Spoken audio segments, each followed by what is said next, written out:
Hello everyone, I welcome you all to my YouTube channel summarised. और आज बात करेंगे उस इश्यू की जिसने हमारे मीडिया को 2-3 दिन से चपेट में लिया हुआ है। और मैं थोड़ा सरप्राइज था कि पाकिस्तान की बात चल रही है और पाकिस्तान की राजनीति पे बात चल रही है। ये कैसे हुआ?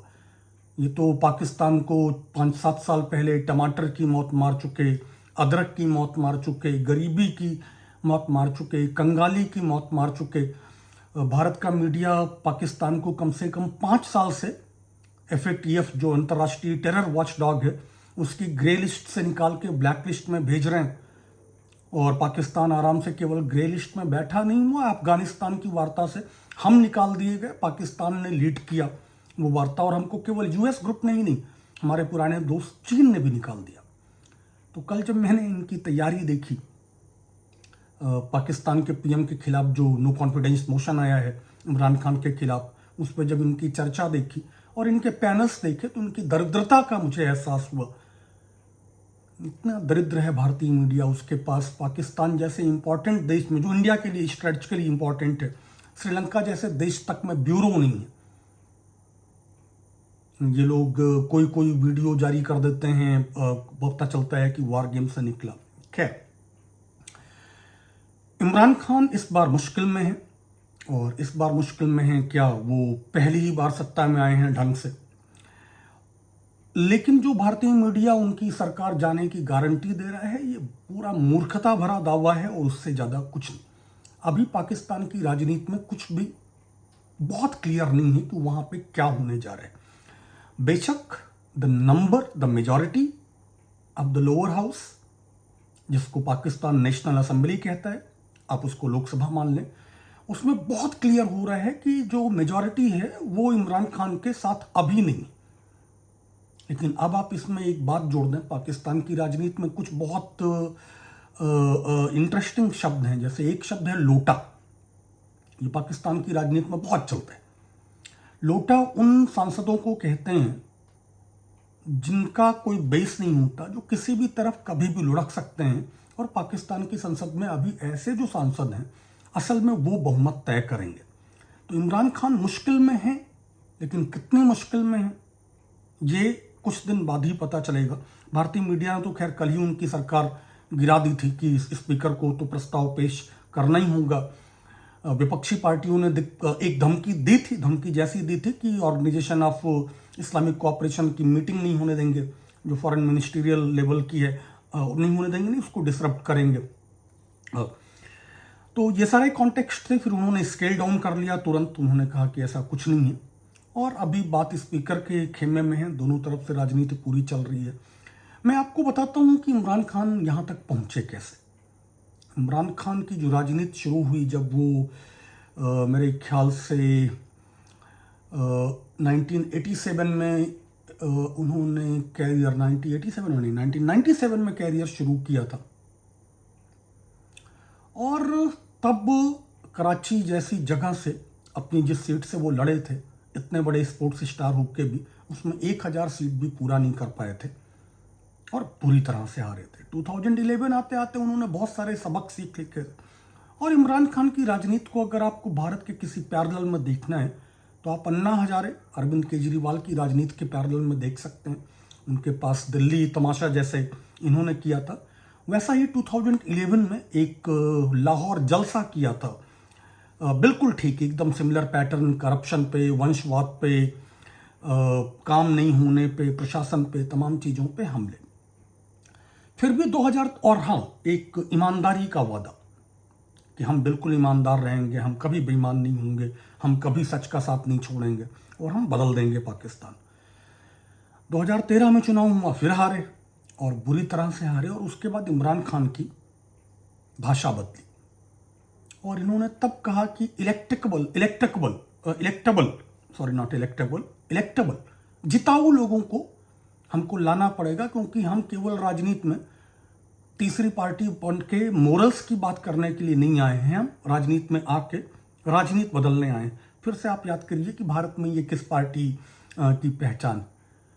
उसके बावजूद और सेना के बहुत क्लियर कट टैसिट सपोर्ट के बावजूद सेना ने इमरान खान को जितना प्रॉप अप किया, सेना के प्रॉपअप करने के पीछे वजह थी द चार्टर ऑफ डेमोक्रेसी जो साइन किया था मेरे ख्याल से, charter of democracy Nawaz Sharif और बेनजीर भुट्टो ने साइन किया था।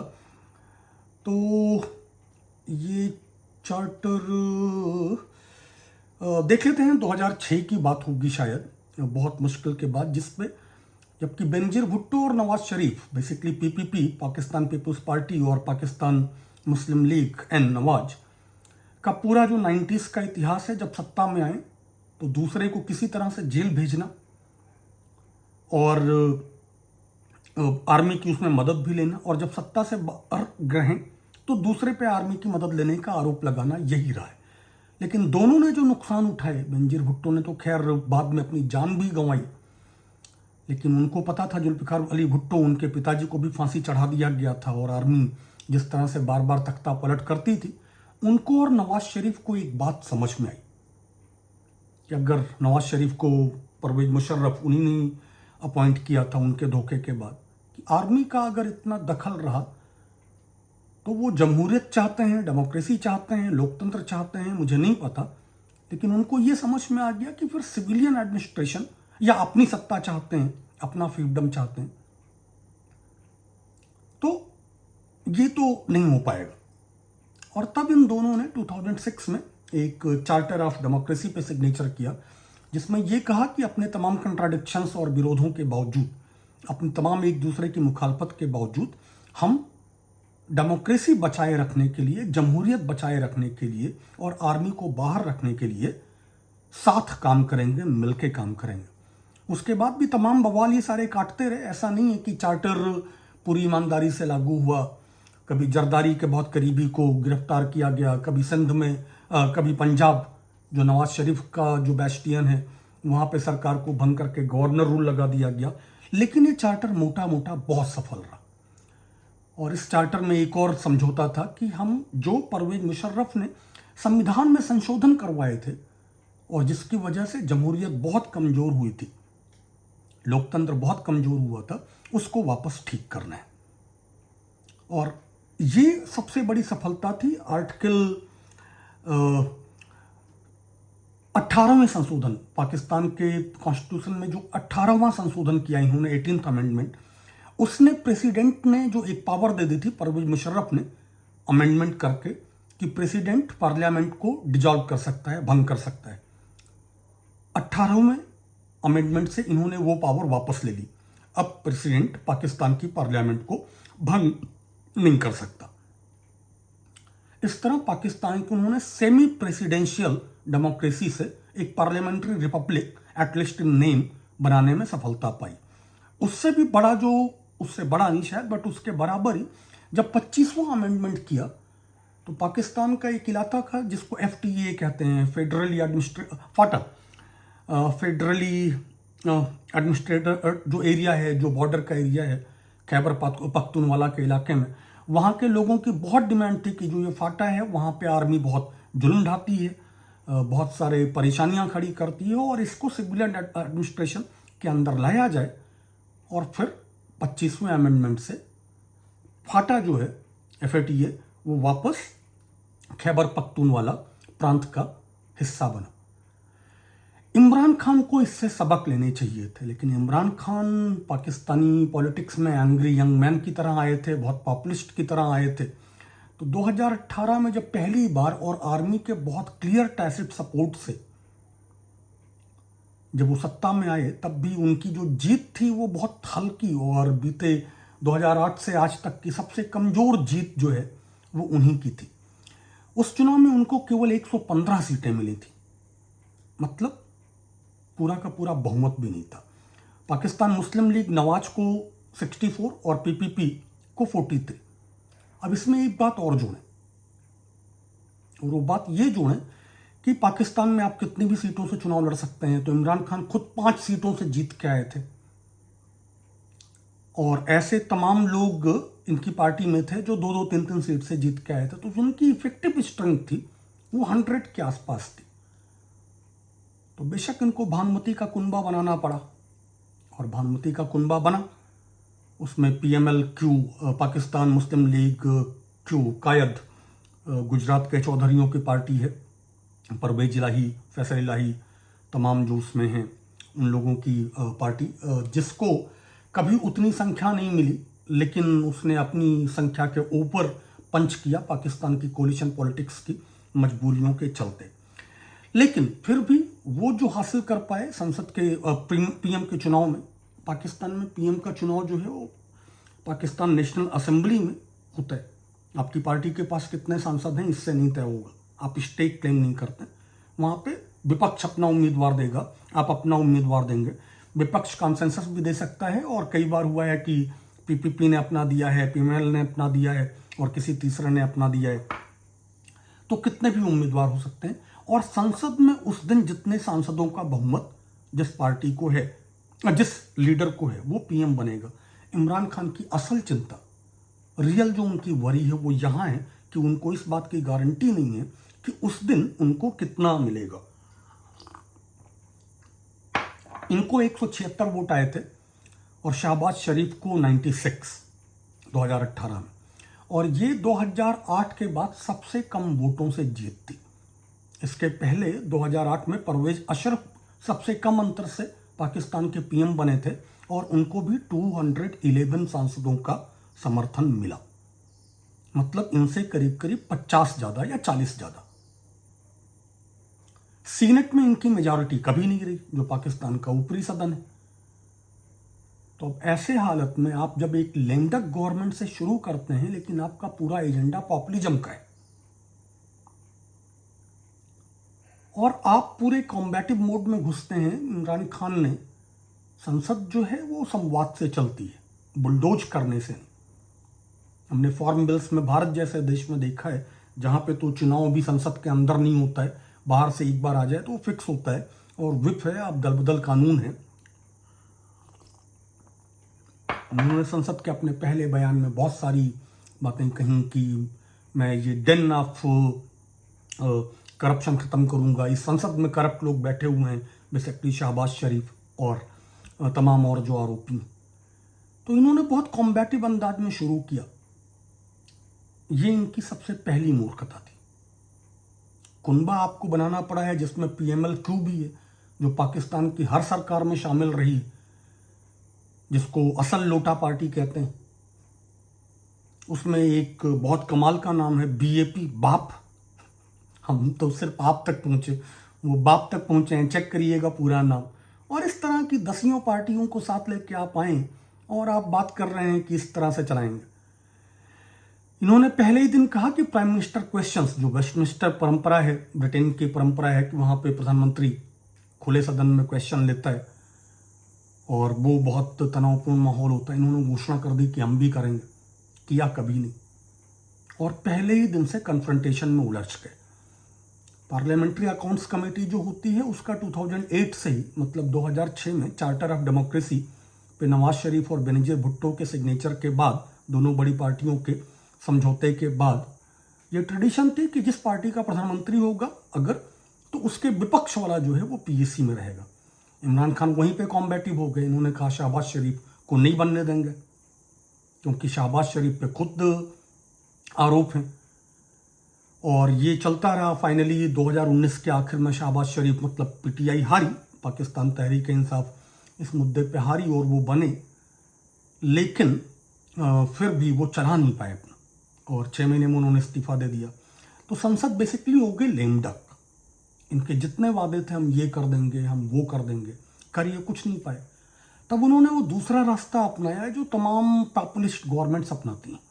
करप्शन के नाम पे पूरे विपक्ष पे छापा मार मार के और उनके ऊपर केसेस लगा लगा के एक एंटी करप्शन मुहिम चलाई, जिसमें पाकिस्तान के इतिहास में पहली बार 4 द देन मिनिस्टर, जो प्रोविंशियल मिनिस्टर्स थे, वो अरेस्ट हुए। हाँ, इनका भी कमाल वही था कि अगर मुकुल रॉय इधर आ गए हैं इनकी तरफ, तो उनके सारे केस वापस होंगे। आसिफ अली जरदारी, नवाज शरीफ, ख्वाजा साद रदीफ, ख्वाजा सलमान रफीक, शहबाज शरीफ खुद, हमजा शहबाज, खुर्शीद शाह, फरियाल तालपुर, आगा सिराज दुरानी, शाबिद अब्बासी, एहसन इकबाल और मरियम नवाज शरीफ। मतलब इन्होंने पाकिस्तान के विपक्ष को शीर्ष नेतृत्व से खाली कर दिया और गुस्सा बढ़ा। लेकिन इनका जो सपोर्ट बेस है वो बड़ा खुश हुआ, उसको तमाशा होता दिख रहा था। तो राजनीति में कई बार ये भी होता है कि और कुछ हो ना हो, तमाशा होता रहना चाहिए। अगर आपका जो वोट बेस है वो इसी तरह का है कि कश्मीर फाइल्स देख के खुश है, तो आप वहां पे करप्शन फाइल्स भी चला सकते हैं। ये चलाते रहे, लेकिन कितने दिन, कितने दिन। तो गुस्सा बढ़ता रहा, जनता में भी एक एंगर बढ़ा। उसके बाद इमरान खान की कौजी डिक्टेटोरियल अदाएं, पाकिस्तान तहरीक इंसाफ बड़ी मुश्किल से पंजाब में चुनाव जीती। बेसिकली एक अलायंस इन्होंने, और पंजाब, पाकिस्तान का पंजाब वो गढ़ है नवाज शरीफ की पार्टी का, पीएमएल नवाज का, पाकिस्तान मुस्लिम लीग नवाज का। लेकिन फिर भी वो यहाँ पे चुनाव जीत के आए और बड़े समझौते किए। पीएमएलक्यू, पाकिस्तान मुस्लिम लीग कायद के जो फलाही भाई हैं सारे, उनसे इन्होंने समझौते किए। 5 या 6 मेंबर पे उनको स्पीकरशिप दी। अभी भी उनके 3-3, 4-4 मिनिस्टर फेडरल गवर्नमेंट में हैं पाकिस्तान की। लेकिन एक जनाब सलमान बुजदर हैं जो पहली बार विधायक बने थे, वहाँ पे एमपीए बोलते हैं, मेंबर प्रोविंशियल असेंबली, एमएलए नहीं, एमपीए। वो पहली बार एमपीए बने थे, पहली बार विधायक बने थे। उनको इन्होंने सीधे मुख्यमंत्री बना दिया। और सीधे इसलिए बनाया क्योंकि पार्टी में इनफाइटिंग इतनी थी, बहुत सारे जिताऊ लोग इकट्ठा किए थे ना। तो बुजदर साहब बहुत ही नाकारा भी साबित हुए। कहने की कोशिश ये की गई कि बड़े गरीब इलाके से आते हैं, पहली बार विधायक बने हैं तो बहुत सारा काम कर पाएंगे। तो काम वाम तो उन्होंने कुछ किया नहीं। खैर, वो कई बार, तमाम बार पकड़े गए। जैसे एक बार उन्होंने अपने कोई दोस्त एहसान गुर्जर और समथिंग के नाम पे के फ़ोन करने पे आधी रात को एक इलाके के एसएसपी को ट्रांसफ़र कर दिया। इसका संज्ञान सुप्रीम कोर्ट ने लिया और इंस्पेक्टर जनरल ऑफ पुलिस को भी माफ़ी मांगनी पड़ी और खुद मुख्यमंत्री साहब को भी माफ़ी मांगनी पड़ी सुप्रीम कोर्ट से। काम इन्होंने कुछ किया नहीं ज़्यादा। एक सेहत कार्ड वाला काम इन्होंने अच्छा किया था, लेकिन फिर वो काम नहीं आया। तो इस तरह की एक बात, ये बात भी हम लोगों ने देखा है कि रघुबर दास जिसका कोई नाम ना जानता हो, एमएल खट्टर जिसका कोई नाम ना जानता हो, कि आपको सेकंड रंग लीडरशिप तैयार ही नहीं करनी है। आपको खुद ही सर्वे सर्वा रहना है, जिससे आपकी अपनी राजनीति को, आपके अपने प्रभुत्व को कोई खतरा ना। इससे पार्टी के अंदर भी गुस्सा बढ़ता ही रहा। और वो गुस्सा अब रिफ्लेक्ट हो रहा है, क्योंकि अब जल्दी ही चुनाव आने वाले हैं। जनता परेशान है। कोविड ने वो परेशानी बढ़ाई ही है। पता नहीं हमारे तरह की जनता निकलेगी कि नहीं, लेकिन उसने वो परेशानी बढ़ाई। कम से कम 26 एमपीस इनके जो अभी हैं वो सिंध हाउस में जाके बैठे हुए हैं। और सिंध हाउस पे हमेशा से पाकिस्तान पीपल्स पार्टी, मतलब बेनजीर भुट्टो की पार्टी, अभी जिसके प्रेसिडेंट बिलावल साहब हैं, उनके बेटे, लेकिन बेसिकली कंट्रोल आसिफ अली जरदारी करते हैं, वहाँ पे उस पर पीटीआई के लोगों ने हमला भी किया। और तमाम, आपको लग नहीं रहा है कि ये कहानी पाकिस्तान की नहीं, हिंदुस्तान की। इन मुल्कों का बंटवारा दरअसल होना ही नहीं चाहिए था। हम अंदर से एकदम एक जैसे हैं। तो हाँ, लेकिन और जो भ्रष्टाचार के मुकदमों की बात कर रहा था मैं, इतने सारे नेता इन्होंने जेल में डाल दिए। कन्विक्शन किसी एक का नहीं हुआ। एक नवाज शरीफ कन्विक्टेड थे, वो पहले से कन्विक्टेड थे। वो इमरान खान के प्राइम मिनिस्टर बनने से पहले ही सुप्रीम कोर्ट ने उनको सजा सुना दी थी। इमरान खान साहब जब आए तो उनको इलाज के लिए उन्होंने लंदन भेज दिया, हवाई जहाज पे बैठा के। तो instead of getting any conviction, और फिर आप जब उस तरह से बात कर रहे हैं, आगे क्या होगा? आगे ये होगा कि खेल बहुत दिलचस्प है। स्पीकर जो हैं नेशनल असेंबली के, वो लॉयलिस्ट हैं इमरान खान के, और इसीलिए उन्होंने कल प्रोसीड्योर के नाम पे नहीं लिया। नंबर्स बहुत क्लियर हैं, बहुत लीनियर हैं। अगर ईमानदारी से कल हो गया होता, आज हो जाता, तो चुनाव बहुत क्लियर था कि इमरान खान डिपोज होते और विपक्ष का जो कैंडिडेट है वो जीतता, वो पीएम होता कल। अब उन्होंने 5 दिन बाद की डेट दे दी है, 25 को कहा है, अगर मैं ठीक से याद है मुझे तो। और इन 5 दिन में बहुत सारी हॉर्स ट्रेडिंग होगी, बहुत सारी सेटिंग गेटिंग होगी। परवेज इलाही जो अभी मिनिस्टर अंदरूनी हैं, वजीर अंदरूनी बोलते हैं गृह मंत्रालय को, वो इसके पहले रेलवे मिनिस्टर थे, वही 5-6 एमपीज के साथ, ये वही गुजरात के चौधरी साहब जिनके बारे में बता रहा था, PMLQ, जो 30 साल से राजनीति में अपने कद से बहुत ज़्यादा हासिल करते आए हैं इसी मनूवरिंग की वजह से। उन्होंने एक बयान देकर बाकायदा कहा कि नंबर्स तो बहुत साफ हैं कि अपोजिशन के पास, लेकिन ये जो उनका कहना है ये कोई गारंटी नहीं है कि वो अपोजिशन को वोट भी करेंगे या इमरान खान को ही वोट करेंगे। बीएपी जो है बाप वो अपने नंबर पे मांग रही है कि हमको भी अब थोड़ा और निगोशिएशन चाहिए, हमको ज़्यादा मिनिस्टरशिप चाहिए। अपने लोग खुद नाराज हैं, उनको भी चाहिए। और जो लोटा जिनका कोई पता नहीं कि वो किधर बैठ जाएं, उनको क्या ऑफर मिलेगा, उससे भी बहुत कुछ तय होता है। तो पाकिस्तान में ये जो नो कॉन्फिडेंस मोशन है इमरान खान के खिलाफ, वो अब बहुत क्लियर कट है कि it is not a battle called yet.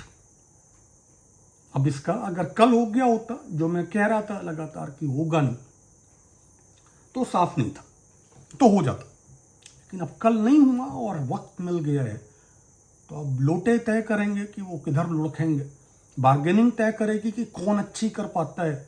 मुझे लगता है कि इलाही साहब को अगर ये उससे बड़ा पद कोई ऑफर कर दे या 2-4 ऑफर कर दे दोनों तीनों भाइयों को, PPP और